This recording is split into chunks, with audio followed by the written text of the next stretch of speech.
Células cancerígenas. Trabalho apresentado pelas alunas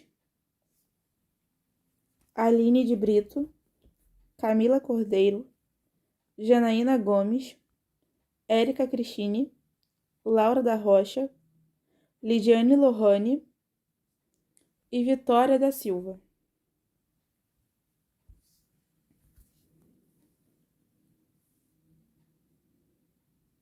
O que é? É um grupo de doenças que surgem devido a uma multiplicação desordenada das células, capazes de invadir tecidos e outras partes do corpo. Causas do câncer. A principal causa do câncer são as mutações, que são alterações da estrutura genética das células. Por exemplo, o ciclo de uma célula normal baseia-se pelo crescimento da célula, a divisão dessa célula, o período de funcionamento e a morte dessa célula. Ou seja, ela cresce, se divide, entra em funcionamento e morre logo após. E agora nós vamos ver o ciclo da célula cancerígena, como ela se comporta. Essas células cancerígenas multiplicam-se de maneira desordenada e descontrolada, ou seja, elas se dividem mais rapidamente do que as células normais do tecido à sua volta, e o crescimento celular se torna contínuo. O excesso das células vai invadindo progressivamente todo o organismo, adoecendo todo o corpo, e geralmente tem capacidade para formar novos vasos sanguíneos que as nutrirão e manterão as atividades de crescimento descontrolado. O acúmulo dessas células desordenadas dá origem a tumores malignos. O ciclo da célula cancerígena, como podemos ver na imagem, vai acontecer a alteração do DNA, vai se transformar numa célula cancerosa e vai se transformar em um tumor maligno. Tumores e metástases. Na imagem esquerda podemos ver um tumor benigno e na direita podemos ver um tumor maligno, representação das células dele. Formação dos tumores malignos.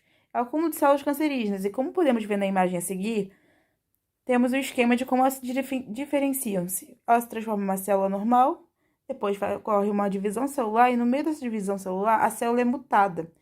Após isso, ela se reproduz e depois ela se transforma no câncer. Como ocorre a metástase? As células cancerosas se desprendem do tumor e percorrem o corpo através dos vasos sanguíneos ou linfáticos, alcançando um lugar longe de sua origem, como mostra a imagem a seguir. Organismos de defesa contra o câncer. Quais são os organismos de defesa? Bem, nós temos o sistema imunológico, que ele é constituído por um sistema de células distribuídas numa rede complexa de órgãos, como fígado, baço, glândulos linfáticos, o timo, medula óssea e também na corrente sanguínea. Nós temos também a capacidade de reparo do DNA danificado pelas células cancerosas, a ação das enzimas responsáveis por eliminar substâncias cancerígenas também de nosso corpo. O sistema imunológico. Esses órgãos que eu citei são denominados órgãos linfóides e estão relacionados com o crescimento, o desenvolvimento e a distribuição das células especializadas na defesa do corpo contra ataques de invasores estranhos. Dentre essas células, os linfócitos desempenham um importante papel nas atividades do sistema imune, relacionadas à defesa do corpo no processo de carcinogênese. Cabe aos linfócitos a atividade de atacar a célula do corpo infectadas por um vírus, oncogênicos, ou as células em transformação maligna, bem como de secretar substâncias chamadas de linfocinas. As linfocinas regulam o crescimento e amadurecimento de outras células do próprio sistema imune. Componentes químicos da célula. Temos eles, os componentes orgânicos. Nós temos as proteínas, as vitaminas, os carboidratos e os lipídios. As proteínas estão presentes em todas as estruturas celulares. Elas são formadas por aminoácidos e sua presença é indispensável para o metabolismo do organismo. As vitaminas, elas podem ser hidrossolúveis ou lipossolúveis. São necessárias em pequenas quantidades pelo organismo e sua falta pode causar doenças. Os carboidratos são fundamentais, pois eles dão energia às células e ao organismo. São de 3 tipos: os monossacarídeos, os disacarídeos e os polissacarídeos.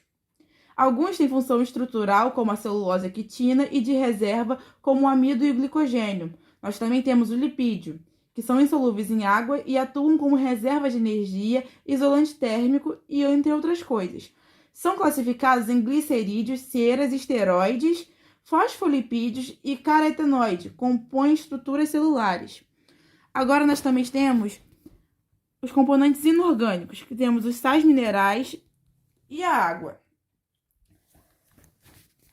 Os sais minerais são formados por íons. Algumas de suas funções são formar o esqueleto, participar da coagulação sanguínea, transmissão de impulsos nervosos, entre outros. Sua falta pode afetar o metabolismo e levar à morte. Outro componente inorgânico é a água, substância encontrada em maior quantidade nos seres vivos. Pode dissolver diversas substâncias, por isso é classificada como solvente universal. No corpo humano, representa cerca de 70% do peso corporal. Participa de inúmeras reações químicas em nosso organismo. A água é fundamental para a vida. Obrigada, esse foi o nosso trabalho. Boa noite.